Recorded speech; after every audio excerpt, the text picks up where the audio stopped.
morning, children. So today's topic is functions of management. We have discussed about what is management, क्या होता है management, हमने इसके बारे में पढ़ा effectiveness, efficiency और हमने levels of management के बारे में पढ़ा. अब हम पढ़ने वाले हैं functions of management, जिनको हम elements of management भी कहते हैं. Functions कह दीजिए या आप इसको elements कह दीजिए. अगर आपसे कुछ भी पूछता है तो आपने इन्हीं चीजों के बारे में बताना है. तो सबसे पहला planning. What is planning? Planning क्या है? प्लानिंग क्या? Planning it refers to deciding in advance what to do and how to do and developing a way of achieving goal efficiently and effectively.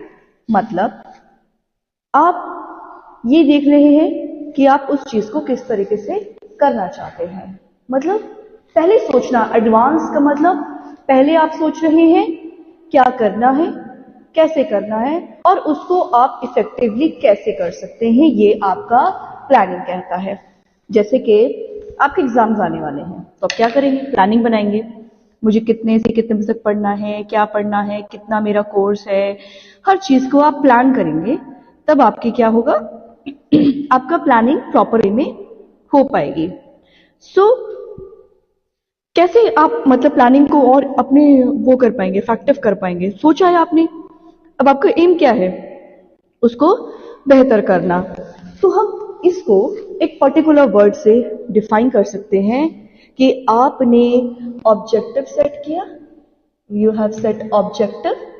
क्या किया आपने? ऑब्जेक्टिव को set किया. फिर आपने क्या किया? उसको आपने फॉर्मुलेट करना है, उसको आपने लगाना है. उस जो आपने ऑब्जेक्टिव बनाया कि भाई मुझे मेरे एग्जाम्स आने वाले हैं और मुझे पढ़ना है और मुझे इस तरीके से, तो आपका ऑब्जेक्टिव है कि एग्जाम्स के लिए आपको पढ़ना है. आपने क्या टाइमिंग ली, कैसे किया, वो सब आप क्या करेंगे? प्लानिंग करेंगे. उसी तरीके से जब आप एक कंपनी की बात कर रहे हैं तो कंपनी में भी आपको ऑब्जेक्टिव सेट करने हैं और टारगेट्स होंगे आपके. फिर आपने उनको क्या करना है? उन ऑब्जेक्टिव्स को आपने क्या करना है? फॉर्मुलेट करना है. फॉर्मुलेट करना है. जो आपके ऑब्जेक्टिव्स होंगे उसमें फॉर्मुलेट करना है. क्या? एक एक्शन प्लान को आपने फॉर्मुलेट करना है. ठीक है? जो भी जहां पर आप हैं and where we want to reach, ये सब आपने क्या करना है?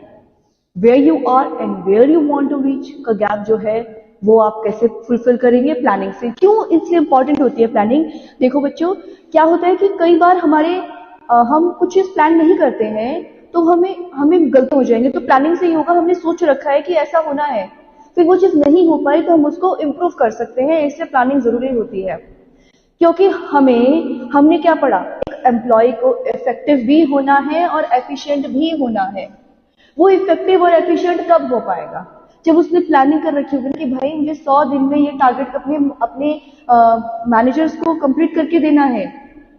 तो प्लानिंग हो रखी है ना, कैसे करना है. लो कॉस्ट होनी चाहिए, कॉस्ट कटिंग होनी चाहिए, वो सब चीजें उसको देखना है. तो उसके लिए वो क्या करेगा? He will plan. ठीक है? सो प्लानिंग वो एक्टिविटी है जो ऑर्गेनाइजेशन किस लिए कर रही है? So that it can achieve organisational objectives. अब हम बात करते हैं ऑर्गेनाइजिंग की. Second is organising. It refers to assigning of duties, grouping task, establishing authority and allocating of resources required to carry out a specific plan. Organizing क्या है? आपने duty देनी है, ग्रुप बनाने हैं, अथॉरिटी दे दी है आपने मैनेजर को कि भाई तुमको ये काम करवाना है, सामान दे दिया, एलोकेट कर दिया रिसोर्सेस. क्या करना है? एक टारगेट है, प्लान कि भाई अब मिसमैच नहीं होना चाहिए. अब सेल्स पर्सन सेल्स का काम देखेंगे, प्रोडक्शन पर्सन प्रोडक्शन का काम देखेंगे. ऐसा तो नहीं है कि प्रोडक्शन वाला सेल्स का काम तो सेल्स वाला प्रोडक्शन का काम देख रहा है या फैक्ट्री वाला वर्कर आके सेल्स कर रहा है. ऐसा तो नहीं होगा ना. ऑर्गेनाइज वे में होगा. जिसको जो काम दिया है वो वही करेगा. अब कोई कंप्यूटर में स्पेशलिस्ट है, आईटी किया है तो वो आईटी ही कर पाएगा बेटर वे में, वो कंप्यूटर की चीजों को और इनोवेटिव वे में बेहतर तरीके से दे पाएगा। वहीं अगर वो इफेक्टिव वे में नहीं होगा तो वहां पे आपको क्या आएंगी, प्रॉब्लम्स आएंगी। ठीक है, सो दैट इज ऑर्गेनाइजिंग की, जहां पे जो ग्रुपिंग के टास्क है, जो आपकी अथॉरिटी है वो कर रहे हैं। बेसिकली इसको हम कैसे रिफर कर सकते हैं, how we can refer organising की, कैसे करेंगे। आपने क्या किया, साइन किया ड्यूटीज को, ग्रुप के टास्क दिए हैं, अथॉरिटी दी है, और क्या किया है, रिस्पॉन्सिबिलिटी दे दी, एलोकेट रिसोर्स कर दिया। आपने क्या किया है, पर्सन को रिस्पॉन्सिबिलिटी दी है, आपने पर्सन को रिस्पॉन्सिबिलिटी दे दी है, क्योंकि आपने वो जो एलोकेशन ऑफ रिसोर्सेस किया है वो आपके प्लान के थ्रू जाएगा, प्लान के अकॉर्डिंग किया जाएगा। जो ऑर्गेनाइजिंग किया है वो रिस्पॉन्सिबिलिटी पर बेस्ड होगा कि भाई आपका ऑर्गेनाइजेशन, आपका काम है, आप देखिए, तब वहां पे क्या होगा, प्रॉपर वे में ऑर्गेनाइज होगा। अब अगर देखिए, इसका सबसे बेस्ट एग्जांपल है स्कूल की असेंबली को। देखिए आप कैसे होती है स्कूल की असेंबली।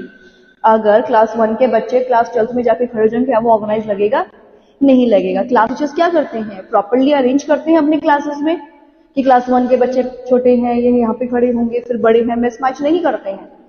तो वो ऑर्गेनाइज किया गया है ना, तो वो उस तरीके से सोचिए कि क्या उनको ड्यूटी दी गई है, अरे भाई लाइन को आपने देखना है, माइंड करना है, छोटे बड़े बच्चे नहीं खड़े होंगे, असेंडिंग ऑर्डर में खड़े हो। ऐसा तो नहीं है ना कि सबसे बड़ा वाला आगे खड़ा है कि पीछे वाला सबसे छोटा पीछे खड़ा है, ऐसा तो नहीं होता है ना। आप कैसे देखते हो, मैनेज्ड वे में देखते हो ना। तो वो क्या है, एक ऑर्गेनाइजेशन है। आपने क्या किया है, ऑर्गेनाइजेशन मतलब आपने उस चीज को ऑर्गेनाइज कर दिया है कि आप कैसे उस चीज को, रिस्पॉन्सिबिलिटी को पूरा कर रहे हैं। That is what you are trying to do over here, कि आपने कोई प्लान दिया है, आपने उसको स्पेसिफाइड किया है, क्यों, क्योंकि आपके ऊपर वो रिस्पॉन्सिबिलिटी आ गई है उस काम को करने की। Next, staffing. What is a staffing? It implies right people for the right job. सही लोग सही जॉब के लिए at the right time. मतलब right people at the right job at right time. एक सही समय पर, ठीक है। ये इन्वॉल्व करेगा, स्टाफिंग किसको इन्वॉल्व करता है, स्टाफिंग इन्वॉल्व करता है, क्या करेगा, इसका एक प्रोसेस होता है।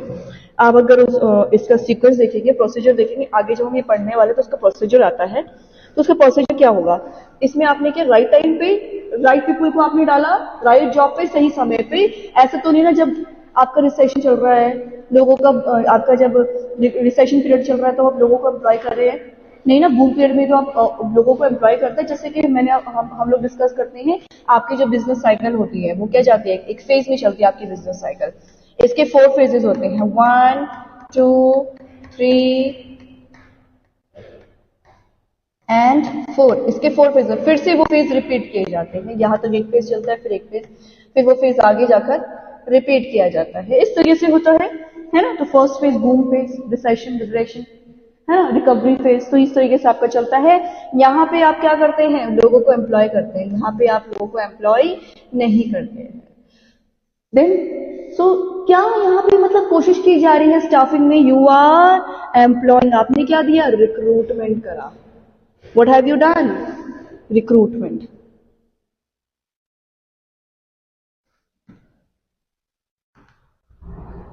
फिर क्या करेंगे, सिलेक्ट करेंगे, क्या करेंगे, सिलेक्शन करेंगे रिक्रूटमेंट में से कौन सा पर्सन आपके लिए बेटर है। फिर आपने उसको सही जॉब पर आपने प्लेसमेंट करना है ना। फिर आपने क्या करना है, इंडक्शन करना है, देखना है, काम बताना है, सब चीजें सीखनी है, कैसे हो रहा है कैसे नहीं हो रहा है। और फिर आपने क्या करना है, उन एम्प्लॉयज का डेवलपमेंट करना है। Then you have to do the development of the employees. ये कैसे कर पा रहे हैं आप, you are trying to do and you have completed this with the help of the development. यहां तक बात समझ में आई। स्टाफिंग ये रख लीजिए, लिख लीजिए, ये जो आपके नेम्स में पढ़ रहे हैं इन पे बेस्ड आपके चैप्टर्स हैं आगे बीएसटी की बुक में। तो आपसे प्लानिंग पूछूं तो आप ऐसे अनजान मत बैठिएगा कि प्लानिंग क्या होता है। प्लानिंग आपको पता होना चाहिए कि क्या है, what to do, how to do. Organising में ड्यूटीज को ऑर्गेनाइज करना, ग्रुपिंग टास्क करना, and staffing right people, right job at the right time. पूरा सेंटेंस कंप्लीट करेंगे placing right people at right time for the right job at a right time. That's what. Now coming to the next topic, directing. अब इसके बाद हम आते हैं directing पे. So now what is directing? Directing involves leading, influencing, motivating employees to perform the task assigned to them. यहां पे हम डायरेक्टिंग की बात करते हैं. डायरेक्टिंग क्या है? लीड करना, इन्फ्लुएंस करना, मोटिवेट करना एम्प्लॉयज को, ताकि आपको जो टास्क दिया गया है वो आप प्रॉपर वे में कर पा रहे हैं. Leading, influencing, motivating, mark these three words, very very important. Lead करना, डायरेक्टिंग में मतलब लीड कर रहे हैं, इन्फ्लुएंस कर रहे हैं, आपकी वजह से लोग प्रभावित हो रहे हैं. आप अपने मोटिवेट क्या कर रहे हैं? एम्प्लॉयज को मोटिवेट कर रहे हैं कि आपने काम को करना है. डायरेक्ट दे दिया आपने कि भाई ये काम करना है, ये काम हो जाना चाहिए आपका, तो आपने क्या किया है. लेकिन यहाँ पे एक चीज मिसिंग है. क्या चीज मिसिंग है? ये जो काम होना है ये कैसा होना चाहिए? Efficiently and effectively. फिर से इन दोनों शब्दों का यूज किया जाएगा जो हम पहले पढ़ चुके हैं कि काम कैसा होना चाहिए, जो साइन किया गया. एफिशिएंटली और effectively you have to perform the sign. Direct कर दिया है, बता दिया गया है जब आपको काम के बारे में, तब आपने कैसे करना है? मोटिवेट करना है, परफॉर्म करना है उस टास्क को. ठीक है, बात समझ में आई? Now coming to the next point, that is controlling. What is controlling? पहले तो कंट्रोलिंग वर्ड का जैसे आप सुनते हैं तो आपके दिमाग में आता है किसी चीज को कंट्रोल में रखना. कंट्रोल है ना, कंट्रोल. तो मतलब क्या कर रहे हैं आप? You are trying to control the things. Controlling कैसे? It refers to the performance, measurement and follow up actions that keep the actual performance on the path. Control कर रहे हैं, आपने चीजों को मेजरमेंट रखना है, जो एक्शंस, जो काम आप कर रहे हैं उसको आपने फॉलो करना है. That keep the actual performance on the path. क्योंकि जो आपकी परफॉर्मेंस है वो सही तरीके से चल रही है, ये आपने यहाँ पर देखना है. It refers to the performance, measurement, follow up action that keep the actual performance on the path. ठीक है. नाउ कंट्रोलिंग रिफर्स, क्या है कंट्रोलिंग? किसको रिफर कर रहे हैं आप? You are referring to monitoring organisational activities. आप ऑर्गेनाइजेशनल एक्टिविटीज को मॉनिटर कर रहे हैं, देख रहे हैं, ताकि जो आपके गोल्स हैं वो आप पूरा कर सके. यहाँ पे हमने क्या किया? प्लानिंग में हमने क्या किया? What we have done in planning, we have set standards. हमने क्या करा? यहाँ पे हमने क्या करा? प्लानिंग में हमने अपना कोई स्टैंडर्ड सेट किया, भाई मुझे ये काम करना है. फिर हमने उसको देखा कि भाई ये काम जब मेरा पहले हुआ तो वहां पे मैंने कोई गलती हुई? हाँ हुई है, तो मुझे इसे कंट्रोल करना है ताकि वो भविष्य में ना हो सके. मेरी जो एक्चुअल परफॉर्मेंस है, जो पाथ ऑफ प्लान है, जो सेट स्टैंडर्ड्स मैंने किए हैं, उसमें मेरी कोई रुकावट ना है, कोई दिक्कत ना है. मैं उसको क्या कर सकूं? I can take a corrective measure. और मैं उसको क्या करूं? करेक्टिव एक्शन से I can take a corrective measures to follow the controlling. Okay, now आपको समझ में आया? अब हम इसको एक और तरीके से समझ सकते हैं. इसको लर्निंग का मैं आपको एक तरीका बताती हूँ. Wait.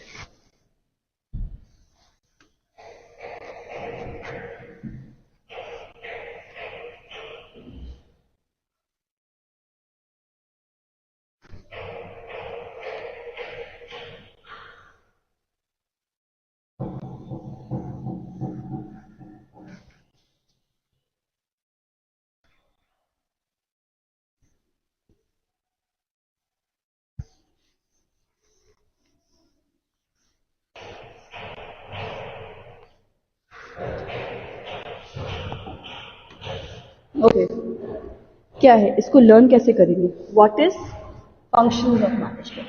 तो ये आपको ध्यान रखनी चाहिए. योर फंक्शन, इसको लर्न करने के लिए एक मैप माइंड वे बता रही हूँ, मैप माइंडिंग वे बता रही हूँ. Planning, PLANNING, planning, NNING, planning. ठीक है, ये क्या है आपका? Planning. Then organising, then your staffing, then your directing, then your controlling. इसका एक न्यूमोनिक होता है, न्यूमोनिक क्या है? POSDCO।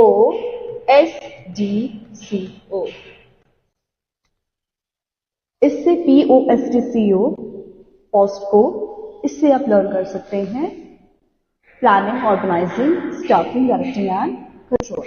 ठीक है, इस तरीके से आप इसको लर्न कर सकते हैं। इसको आगे जाके जब आप चैप्टर्स पढ़ेंगे तो नेचुरल बात है, ये आपके माइंड में रहेगा कि जो चैप्टर्स हैं मेरे, वही मेरे क्या है, फंक्शंस ऑफ मैनेजमेंट है। आप और बेहतर तरीके से इनको एक्सप्लेन कर पाएंगे that what is the function of management. Okay, now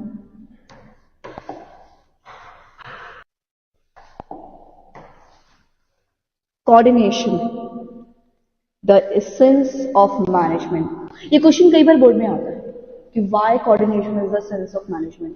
2 number, 3 number, 4 number, 5 number. तो इसको आपके लिए समझना और लर्न करना बहुत ही उतना ही इंपॉर्टेंट हो जाता है जितना आपके लिए बाकी चैप्टर्स या ये टॉपिक बन जाता है कि what is the management, nature of management. तो अब हम बात करने वाले हैं coordination, the essence of management. Why coordination is the essence of management. पहले इसका मतलब समझ लीजिए, कोऑर्डिनेशन क्या होता है। Coordination means binding together all the activities such as purchase, production, sales, finance to ensure continuity in the working of the organization. It is considered as a separate function of management in order to achieve harmony among individuals, effects towards the accomplishment of goals. Coordination का मतलब है आपने सब चीज को together bind करना है, जैसे कि purchase, production, sales, finance, insure करना है कंटिन्यूटी को वर्किंग ऑर्गेनाइजेशन की। ये कंसिडर किया जाता है एज अ सेपरेट, इसको हम एक अलग फंक्शन मानते, it comes under the function of, ये फंक्शन ऑफ मैनेजमेंट में आता है, लेकिन हम इसको सेपरेट फंक्शन मानते हैं क्योंकि ये एसेंस है। जैसे आप खाने में खुशबू डालते हैं ना, एसेंस आ जाता है उसमें, उसी तरीके से कोऑर्डिनेशन से क्या हो जाएगा, आपके एसेंस आ जाता है, क्योंकि यहाँ पे सब एक्टिविटीज इन्वॉल्व है। कुछ क्या खरीदना है, परचेज की, प्रोडक्शन क्या बनाएंगे आप, क्या बेचना है, पैसा कहाँ से आएगा, सब चीज का कोऑर्डिनेशन को हम इसलिए एसेंस ऑफ मैनेजमेंट मानते हैं। एक सेपरेट फंक्शन है in order to achieve harmony among individuals, effects towards the accomplishment of goals, ताकि आप जो इंडिविजुअल्स हैं उनके बीच में जो हार्मोनी है उसको आप पूरा कर सके, एफर्ट्स को पूरा कर सके, ताकि आप अपने गुड्स को कंप्लीट कर सकते हैं। इसलिए आपने क्या किया है, फंक्शंस ऑफ मैनेजमेंट को करने की कोशिश की जा रही है। सो कोऑर्डिनेशन क्या करता है, सारे फंक्शंस को एक बना के रखता है, जितनी भी एक्टिविटीज हैं कि कोई भी ओवरलैपिंग ना हो, कोई भी डुप्लीकेशन ना हो, कोई भी क्योस ना हो, कोई चीजों में डिलेज ना हो। ये आपको क्या करता है, आपको कोऑर्डिनेट करने में मदद करता है। जो आपके लेवल ऑफ मैनेजमेंट है, जो जिनकी आप बात कर रहे हैं, वो क्या कर रहे हैं, वो एक ग्रुप में बने हुए हैं। जैसे कि उनको क्या चाहिए, कोऑर्डिनेशन करना है आपस में। कोऑर्डिनेशन क्या है, एक इम्प्लिसिट और इनहेरेंट फंक्शन है ऑर्गेनाइजेशन का। इम्प्लिसिट फंक्शन है, इनहेरेंट फंक्शन है ऑर्गेनाइजेशन का, जहां पे आप अपने एम्प्लॉयज से, you are not fighting, you are not arguing, you are not being aggressive, आपने लड़ाई झगड़ा नहीं करना है, आपने हार्मोनी से उस काम को करना है, आपने अपने गुड्स को, अपने काम को अकम्प्लिश करना है। So coordination is the essence of management. Coordination जो है आपका हर चीज को लेके चल रहा है। It is taking your planning, it is taking your organising, it is taking your staffing, it is taking your directing, it is taking your controlling. ये क्या है, कोऑर्डिनेशन है। ठीक है, तो हमने किसकी बात करी है, we have talked about coordination. क्यों है एसेंस ऑफ मैनेजमेंट, सब चीज को लेके चल रहा है, बाइंड कर रहा है together, it is take binding each and everything, ताकि क्या हो सके, बेहतर तरीके से आप काम को कर सकते हैं। Now coming forward,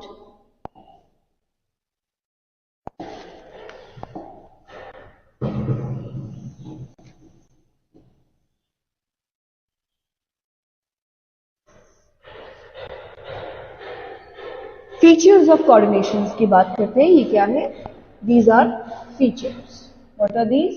These are features of coordination. तो पहला क्या कहता है? Coordination integrates group efforts. Group efforts को integrates करता है. It integrates diverse business activities into purposeful groups activities, ensuring that all the people work in one direction to achieve organization goal. ये उनका डाइवर्स मीन्स भिन्न प्रकार की आपकी activities होती हैं बिजनेस की. हर किसी के पास अपना काम है, कोई ना कोई पर्पसफुल एक्टिविटीज है, कोई भी चीज है, तो आप उन सब चीजों को क्या कर सकते हैं, जो भी आपकी एक्टिविटीज है उनको आप एक डायरेक्शन में लेकर आए और उस काम को आप पूरा करें. It is an orderly arrangement जिसमें आप क्या कर रहे हैं, ग्रुप एफर्ट्स हैं जो इंश्योर हैं आप परफॉर्मेंस को कर पा रहे हैं. इज दैट जो भी आपकी प्लान्स हैं, जो भी आपके स्केड्यूल्स, जो भी आपने स्केड्यूल्स बनाए हैं, उन सबको आप क्या कर रहे हैं, ग्रुप के थ्रू, ग्रुप एक्टिविटी के थ्रू आप उसको पूरा कर पा रहे हैं. Now coming to the next point, मतलब ग्रुप एफर्ट्स अकेले नहीं होगा, कोऑर्डिनेशन लोगों की हेल्प से होगा. आप किसको कोऑर्डिनेट कर रहे हैं अगर आपके पास अंदर काम करने के लिए लोग ही नहीं है आपके अंदर? So it will be done with the help of group efforts. यहाँ पे जो भी वर्क है वो एक डायरेक्शन में काम कर रहे हैं. क्यों? क्योंकि उनका एम क्या है, ऑब्जेक्टिव क्या है कि हमें ऑर्गेनाइजेशन के गोल्स को पूरा करना है. मुझे मेरे लिए नहीं, मुझे अपनी ऑर्गेनाइजेशन के लिए काम करना है. Why? Because of this organisation is paying to me. I have to be loyal. मुझे ग्रुप एफर्ट से काम करना है, बेहतर करके दिखाना है कि मैं कितना अच्छा काम कर रहा हूँ या कर रही हूँ. Now coordination ensures unity of action. Coordination बता रहा है यूनिटी ऑफ एक्शन को. किसको बता रहा है? यूनिटी ऑफ एक्शन को. It directs the activities of different departments and employees towards achievement of common goal and brings unity in individual efforts. ये डायरेक्ट कर रहा है सारी एक्टिविटीज को जो डिफरेंट डिपार्टमेंट से हैं, ताकि उनका क्या है, एक ऑब्जेक्टिव है, कॉमन गोल है कि उनको यूनिटी बनानी है अपनी एफर्ट्स में. What they have to do, जो भी उनकी जो क्या कर रहे हैं, they have binded each thing. हर चीज को उन्होंने क्या कर दिया, बाइंड कर दिया है, एक ग्रुप एफर्ट से कर दिया है. इंश्योर कर रहे हैं जो भी डिपार्टमेंट्स है आपकी कंपनी में, आपका क्या है उनका मोटिव. मोटिव ये है कि मेरा जो ऑर्गेनाइजेशन गोल है मैं उसको पूरा कर सकूं. उनका कॉमन गोल होता है, देखो ग्रुप एफर्ट्स में क्या किया, एक डायरेक्शन में काम किया. हम ये बता रहे हैं कि इंश्योर कर रहा है यूनिटी ऑफ एक्शन. मतलब जो आपने काम किया ना, जो एम्प्लॉयज काम कर रहे हैं, डिफरेंट डिपार्टमेंट के डिफरेंट जो एम्प्लॉयज हैं, उनका एक गोल है कि वो एक इंडिविजुअल एफर्ट से क्या कर पा रहे हैं, काम को कर पा रहे हैं. ये उनका गोल है. ठीक है. Then coordination is a continuous process. Coordination क्या है, एक कंटिन्यूअस प्रोसेस है. ये नेवर एंडिंग प्रोसेस नहीं है, ये कंटिन्यूअस प्रोसेस है. It is not a specific activity matter but is required at all levels in all the departments in the organisation continuous its operations.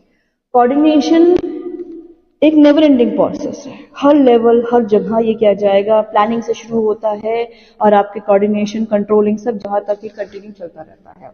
ये हर डिपार्टमेंट में है, क्योंकि एक स्पेसिफिक एक्टिविटी की बात नहीं हो रही ना, हम यहाँ पे सब लेवल की बात कर रहे हैं. हर किसी को अपने आप को कोऑर्डिनेट करके रखना. भाई टॉप लेवल मैनेजमेंट है, वहां पे भी एक पर्सन नहीं है ना, वहां पे भी कई सारे पर्सन है, उनको भी आपस में कोऑर्डिनेट करना है, एक सलाह बनानी है, तब काम करेंगे, वरना वो चीज नहीं हो पाएगी.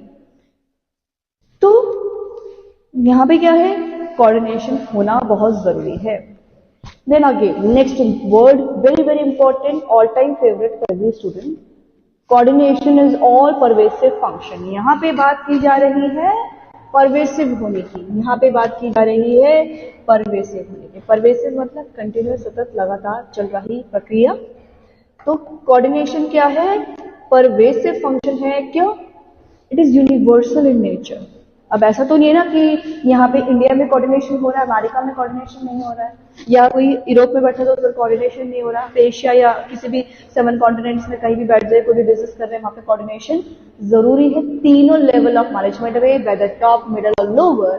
Thus, it is the responsibility of all the managers that they make efforts to establish coordination. और यहाँ पे सबकी एक इफेक्टिवनेस बन जाता है कि उनको कोऑर्डिनेशन बनाकर रखना है सब लेवल में, है ना।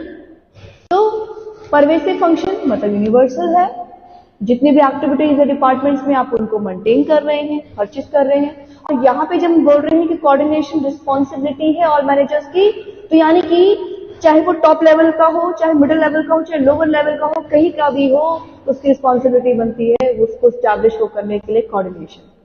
पहले बात करते हैं परवेसिव की। परवेसिव मतलब यूनिवर्सल, हर जगह चल रही है, हर लेवल ऑफ डिपार्टमेंट चलेगा कोऑर्डिनेशन।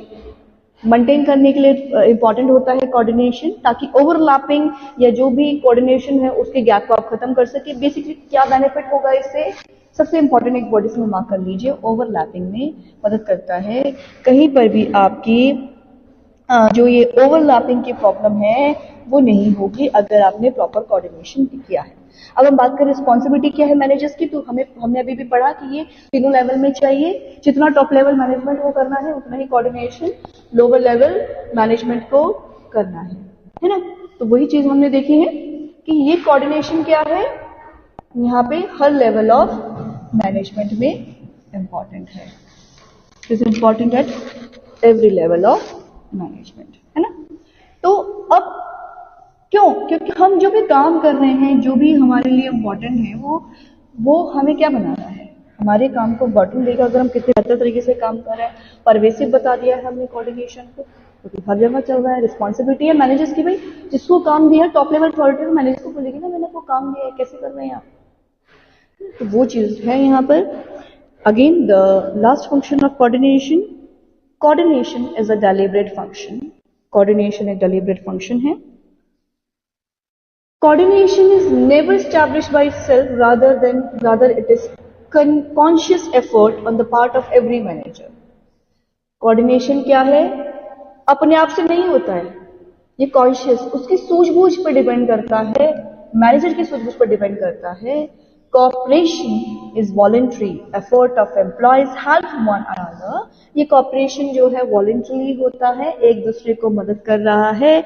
Effective coordination तब तक आप अचीव नहीं कर पाएंगे जब तक आपने प्रॉपरली ऑर्गेनाइज नहीं किया है थिंग्स को। इफेक्टिव ऑर्गेनाइजेशन जरूरी होता है। एक मैनेजर है वो एफर्ट लगा डेलिबरेटली कर रहा है। इफेक्टिव कोऑर्डिनेशन एस्टेब्लिश होता है कॉन्शियस एफर्ट से, अचीव्ड बाय द कॉन्शियस। कैसे करेगा एक इफेक्टिव कोऑर्डिनेशन, कोई भी है कैसे कर रहा है, नेवर एस्टेब्लिश्ड, कॉन्शियस एफर्ट से हो रहा है। भाई कैसे हो रहा है वो, अच्छी कॉन्शियस एफर्ट से हो रहा है, क्योंकि जो भी एफर्ट है वो एक मैनेजर की मेहनत है जो उसने की है, जो उसके काम को दिखा रही है, बता रही है कि वो किस तरीके से काम किया जाए। डेलिब्रेट फंक्शन इसलिए कहा गया, ना जो पंक्ति कहा गया है इसको आपके कोऑर्डिनेशन का। इसमें वर्ड कंप्लीट नहीं है, let's see the last word, without cooperation of group members. क्या कह रहा है वो, without cooperation of group members. So यहाँ पे क्या बात की गई है कि कोऑपरेशन, इफेक्टिव कोऑर्डिनेशन आप तब तक नहीं अचीव कर पाएंगे जब तक आपके ग्रुप मेंबर्स आपको कोऑपरेट नहीं कर रहे हैं, तब तक आप क्या कर पाएंगे, आप इफेक्टिवली जो है उस काम को नहीं कर पाएंगे। तो फीचर्स हैं, व्हाट आर द फीचर्स, एक बार फिर से रिकैप कर लेते हैं। One is your group effort, साथ साथ बोलिए मेरे, coordination integrates what, its group efforts. Second is coordination ensure unity of action, action देखेंगे, काम देखेंगे, कॉमन गोल की तरफ चलना है, unity of action. Third, it is a continuous process, continuous process है। रिजॉल्व परवेसिव फंक्शन, सतत है, यूनिवर्सल है, हर जगह चलता है, हर डिपार्टमेंट में चलेगा। ये it is the responsibility of all managers, जितने भी आपके मैनेजर्स हैं उनकी रिस्पॉन्सिबिलिटी बन जाती है काम को करना। Then 6 point is deliberate function है आपकी ऑर्गेनाइजेशन का, जिसको आपने पूरा करना है, पूरा गोल के साथ आपने उसको अचीव करते हुए चलना। It is a deliberate function of the organisation. तो फीचर्स में अब इट्स नॉट इम्पॉर्टेंट कि मैंने 1 2 3 4 5 6 आपको ऐसे लिखाए हैं, तो आप एग्जाम में ऐसे ले सकते हैं, आप आगे पीछे भी कर सकते हैं। मेन पॉइंट है जो आपके सब हेडिंग है वो आपको याद होनी चाहिए, वो आपकी ऐसी होनी चाहिए कि टू द पॉइंट हो और आप बेहतर तरीके से उसको समझा पाए। इस तरीके से आपने आपको सब हेडिंग्स को देना है। Okay, so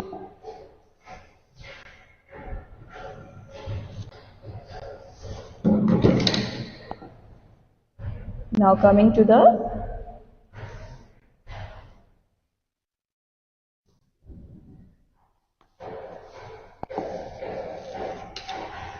characteristics of coordination. Characteristics क्या हैं आपके कोऑर्डिनेशन से, क्या विशेषताएं बताता है आपका कोऑर्डिनेशन? ये इंटीग्रेट कर रहा है ग्रुप एफर्ट को, it integrates the group efforts. ये इंश्योर कर रहा है यूनिटी ऑफ एक्शन को, it ensure unity of action. ये कंटिन्यूअस प्रोसेस है। पॉइंट वाइज देख लो ना, अभी जो आपने याद किया उसी को देखिए ना। इंटीग्रेट कर रहा है ग्रुप एफर्ट को, इंश्योर कर रहा है यूनिट ऑफ एक्शन को। ये एक कंटिन्यूअस प्रोसेस है, परवेसिव है। किसकी रिस्पॉन्सिबिलिटी है? मैनेजर की। जो ही अभी हमने फीचर्स में पढ़ा वही चीज आपको कैरेक्टरिस्टिक्स में दे दी गई है। एफर्ट बिना ग्रुप के आप नहीं कर पाएंगे। आपको जब तक पता ही नहीं है क्या काम करना है, आप कर नहीं पाएंगे बिना कोऑर्डिनेशन के। कंटिन्यूअस प्रोसेस है। अगर आप इसको सबसे पहला करना चाहेंगे या आप इसको बीच में मिसमैच करना चाहेंगे या आप अपने तरीके से चलना चाहेंगे तो नहीं चल पाएगा। आपको कंटिन्यूअस प्रोसेस है। प्लानिंग में भी आपको कोऑर्डिनेशन रखना है, स्टाफिंग में भी कोऑर्डिनेशन रखना है, डायरेक्टिंग में भी कोऑर्डिनेशन रखना है। जो भी आप फंक्शंस परफॉर्म कर रहे हैं मैनेजमेंट के, सब में आपको कोऑर्डिनेशन की जरूरत है, क्योंकि बिना कोऑर्डिनेशन की, जैसा कि हमने पढ़ा है, it is the sense of management, आपके लिए नामुमकिन होगा उस काम को करना। और ये रिस्पॉन्सिबिलिटी बनता है हेड की, ऑर्गेनाइजेशन की, या जो भी पर्सन आपके ऊपर बैठा है कि वो किस तरीके से आपस आप में कोऑर्डिनेशन रखता है। तो it is responsibility of all managers कि कोऑर्डिनेशन आप किस तरीके से कर पा रहे हैं। अब जब आप मैं क्या बोलती हूँ, जब आप बिजनेस स्टडीज को पढ़ते हैं, आप जब इस चीज को समझ रहे हैं, तो आप अपने आप को वहां पे रख के देखिए। मैं पढ़ा रही हूँ तो आई एम थिंकिंग कि मैं मैनेजर हूँ तो मैं कैसे अपनी चीजों को मैनेज करूंगी। आप पढ़ रहे हैं तो आप भी देखिए, आप जो करना चाहते हैं लाइफ में, आपको बिजनेस करना है, क्या करना है, किसी ऑर्गेनाइजेशन में कहीं पे जॉब करनी है, हर जगह देखो हमने बोला है ना कि ऐसा नहीं है ना कि आप यहाँ पे बैठे और अमेरिका में उस कोऑर्डिनेशन की जरूरत नहीं होगी, इस मैनेजमेंट की जरूरत नहीं होगी। तो it is universal in nature, हर जगह आपको मैनेजमेंट चाहिए होता है। तो इसी तरीके से आपको ये चीज समझिए, अपने आप को वहां पे रखिए और तब आप उस चीज को पढ़िए। You have to keep yourself over there, then you have to understand what the point of writing or understanding these things. क्या जरूरत है इन चीजों को समझकर पढ़कर करने की। Understood?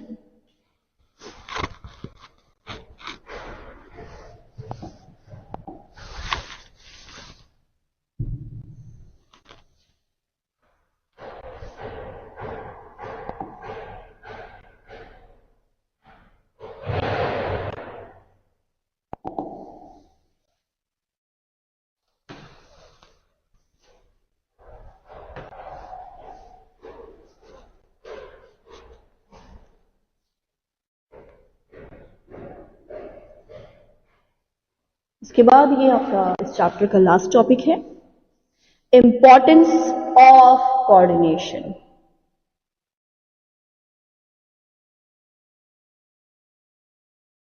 क्यों जरूरत है, नेसेसिटी क्यों है, जरूरत क्यों है आपको कोऑर्डिनेशन करने की? What's important, why we need to have this thing in our organisation? क्यों जरूरत है हमको? इस चीज को समझते हैं। पहला, ग्रोथ इन साइज। यहां पे क्या है? ग्रोथ हो सके। When there is a growth in size, the number of people employed by the organization also increases. Thus, to integrate the efforts, coordination is needed. जब आपका ऑर्गेनाइजेशन में ग्रोथ हो रही है तो आप क्या करेंगे? एम्प्लॉयज को रखेंगे। अकेले तो आपसे काम नहीं होगा, है ना? आपने क्या किया? ऑर्गेनाइजेशन करने के लिए आपने ग्रो करना है, आपने मेहनत करनी है, उन लोगों से काम करवाना है आपने। तो बिना उनके कोऑर्डिनेशन के काम नहीं हो पाएगा।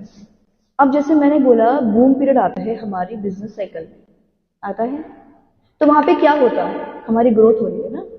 अभी पीछे हमने 10 प्रोडक्ट बनाया तो अब हम 100 प्रोडक्ट बना रहे हैं। वो 10 प्रोडक्ट के लिए मान लो मेरे पास 5 एम्प्लॉय थे, क्या वो 100 प्रोडक्ट के लिए मुझे 5 एम्प्लॉय की जरूरत होगी? No. So for that, what should I do? I want the number of employees जो मेरी ऑर्गेनाइजेशन में है वो बढ़े, ताकि मेरा काम जल्दी हो सके, इफेक्टिव हो सके, एफिशिएंटली मैं उस काम को कर सकूं। जब ऑर्गेनाइजेशन बढ़ेगी तो मेरा काम भी बढ़ेगा, नंबर ऑफ पीपल के एम्प्लॉयमेंट की भी जरूरत होगी, वहां पे मैनेजमेंट की जरूरत अपने आप बनेगी। Then second point is functional differentiation. क्योंकि जब हम ग्रोथ की बात कर रहे हैं ना, तो चाहे वो किसी भी कल्चर से है, कहीं पे भी है, हमें जो एक हार्मोनाइज्ड जो है इंडिविजुअली गोल करना है, हमें अपना ऑर्गेनाइजेशन में कोऑर्डिनेशन बनाकर रखना है।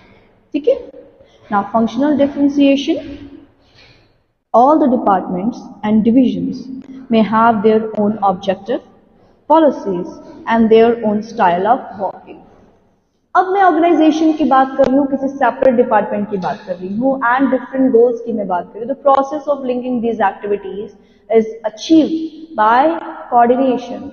जो हमारी प्रोसेस है ये हम कैसे अचीव कर रहे हैं, कोऑर्डिनेशन से अचीव कर रहे हैं।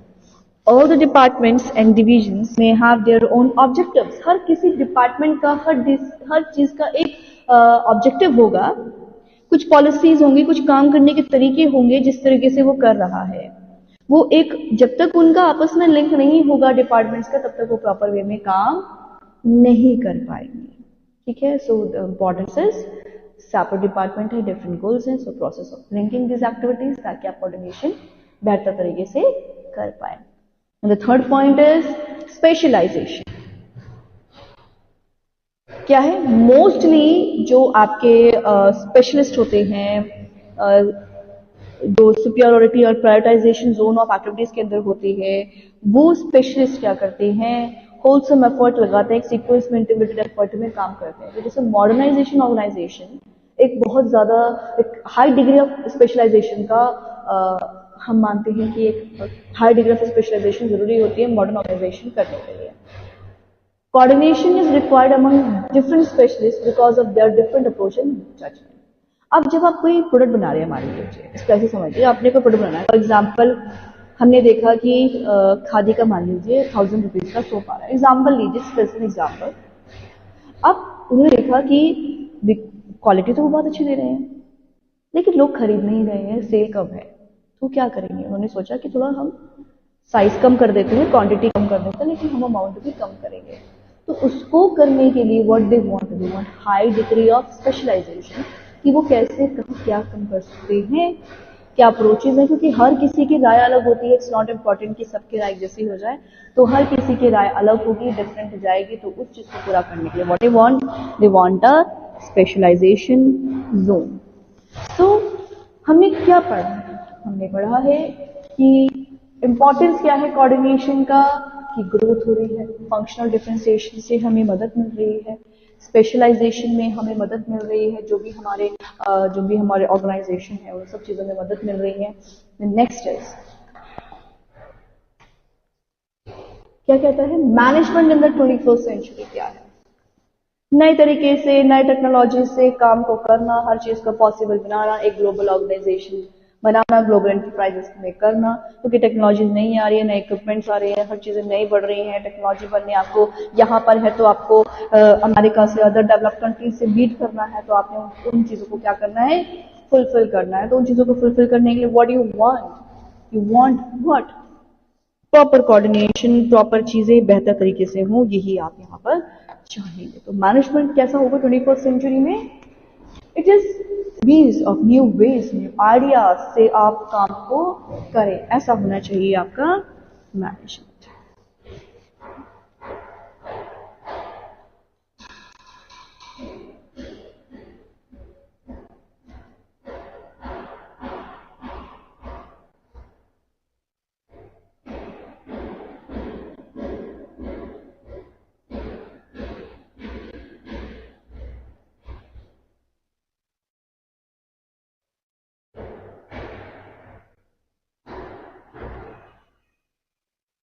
अब मैं यहाँ पे आपसे क्वेश्चन पूछना चाहती हूँ, मैनेजमेंट हैज 3 डायमेंशन। मैनेजमेंट के 3 डायमेंशन होते हैं, है ना। मैनेजमेंट है हमारा, तो उसके 3 डायमेंशन हैं। What are the 3 dimension of the management? इस क्वेश्चन को आप सोचिए, आंसर। डायमेंशन मतलब किस तरीके से आप मैनेजमेंट को कर पा रहे हैं, क्या होगा उसका आंसर। थिंक मैनेजमेंट कैसे होगा, वर्क का, काम को मैनेज करना, है ना। किससे मैनेज करवाएंगे? लोगों से काम करवाएंगे, पीपल से, है ना। और क्या देंगे उनको?